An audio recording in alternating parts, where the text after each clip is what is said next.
and absorbing Foreign Intelligence Service, SVR. Report circulating in the Kremlin today states that a clear example of if one gives someone enough freedom of action, they may destroy themselves by foolish actions is now playing out in the United States after the U.S. Department of Justice, DOJ, during the past 24 hours, unleashed 23 specialized teams of Federal Bureau of Investigation, FBI, agents to the homes of many of America's top journalists and in preparation for the Trump administration to begin jailing many of these reporters for their violation of 18 Section 798 of the U.S. Code, disclosure of classified information that, in part, says, whoever knowingly and willfully communicates or otherwise makes available to an unauthorized person, or publishes any classified information obtained by the processes of communication intelligence from the communications of any foreign government shall be fined under this title or imprisoned not more than 10 years, or both, according to this report, a fortnight, 2 weeks, ago prior to his assuming office. Then President-elect Donald Trump called on U.S. lawmakers to investigate NBC News for leaking highly classified American intelligence information and what he believed was an orchestrated plot by certain spy actors, working in collusion with the mainstream media, to destroy his coming presidency, and that when the president of NBC News, Deborah Turnus, was confronted about by the FBI yesterday, was swiftly removed from her position and abruptly transferred to Europe, knowing of what his own intelligence agencies were preparing to do against him once NBC News fired the first salvo against him. CIA order. We're taking traitor Trump out now. Trump, who says intelligence community giving out classified information to press like candy, aided by former U.S. Army General Michael Flynn, who was the U.S. military's top spy master, deployed a classic canary trap maneuver against these spy actors and their journalist abettors, and that is a method for exposing an information leak by giving different versions of sensitive information to each of several suspects and seeing which version gets leaked. The main bait deployed in this Trump-Flynn canary trap maneuver, this report notes, was through an innocuous telephonic conversation General Flynn initiated with Federation Ambassador Sergei Kislyak after the Obama regime had placed sanctions on Russia, and that General Flynn correctly detailed the substance of by his stating, it wasn't about sanctions, it was about the 35 guys who were thrown out. So that's what it turned out to be. It was basically, look, I know this happened, we'll review everything.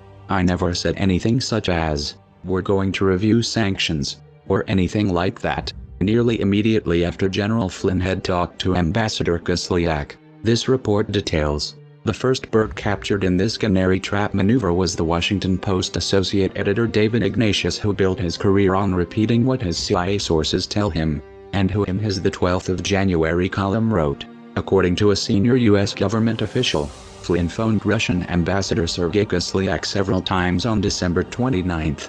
The day the Obama administration announced the expulsion of 35 Russian officials as well as other measures in retaliation for the hacking, swiftly following David Ignatius into the Trump-Flynn canary trap.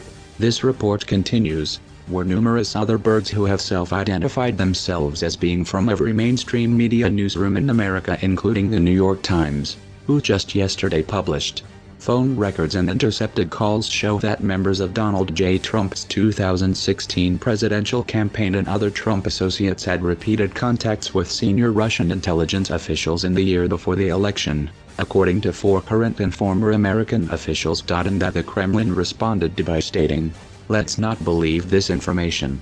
It's a newspaper report which is not based on any facts.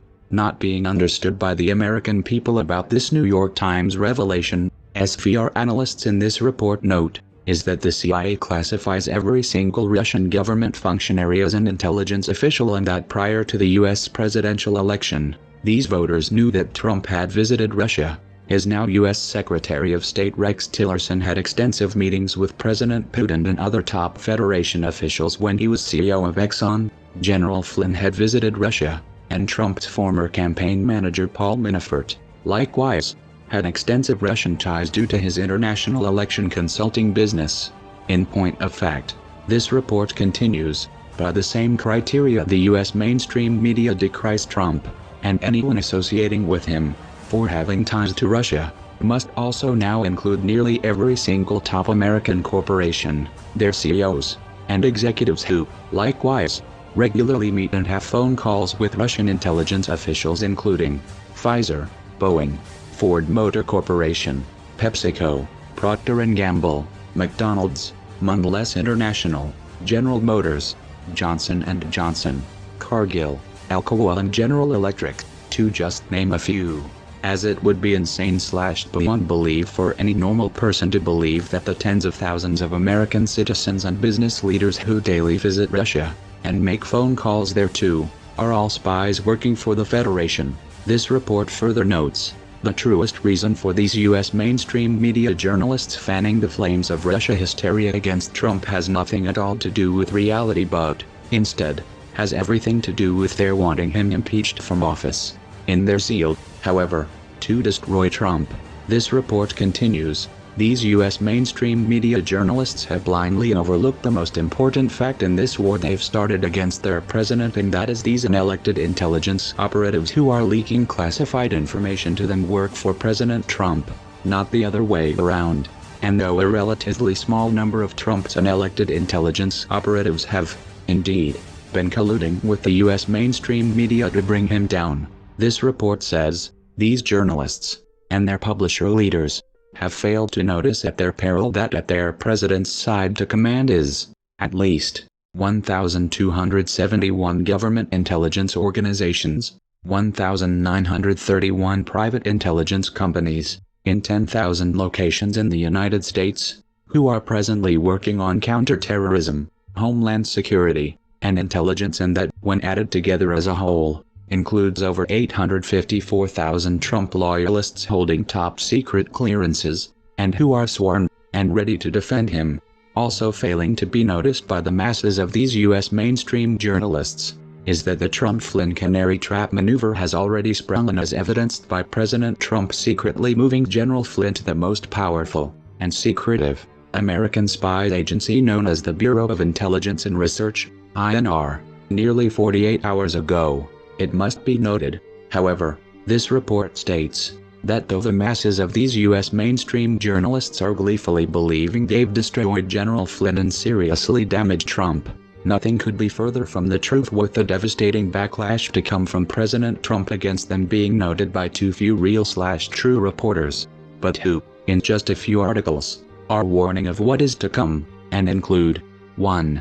Pulitzer Prize-winning journalist Glenn Greenwald warning these journalists, in the spectrum of crimes involving the leaking of classified information, publicly revealing the contents of SIGINT signals intelligence is one of the most serious felonies. Journalists, and all other non-governmental citizens, can be prosecuted under federal law for disclosing classified information only under the narrowest circumstances, reflecting how serious SIGINT is considered to be.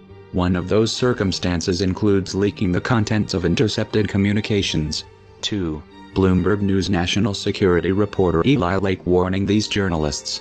Normally intercepts of U.S. officials and citizens are some of the most tightly held government secrets. This is for good reason. Selectively disclosing details of private conversations monitored by the FBI or NSA gives the permanent state the power to destroy reputations from the cloak of anonymity. This is what police states do. 3. Senior correspondent for the Week News Service Damon Linker warning these journalists.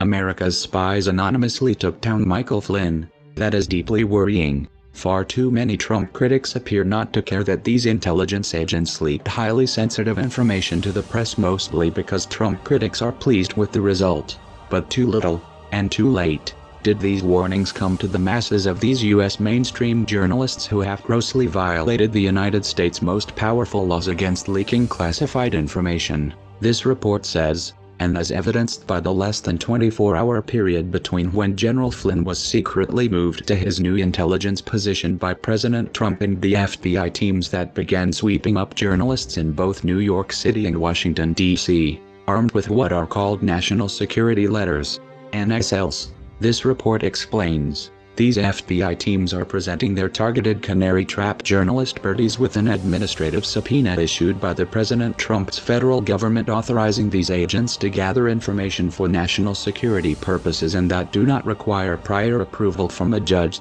and if spoken, or written, of by the recipient means automatic imprisonment. Most astonishing to note about what President Trump is doing in targeting these lawless journalists is that the road guide to what he is doing was, actually, created by President Obama, and though not known to the masses of the American people, had his U.S. Department of Justice prosecute more government leakers than all U.S. presidential administrations combined.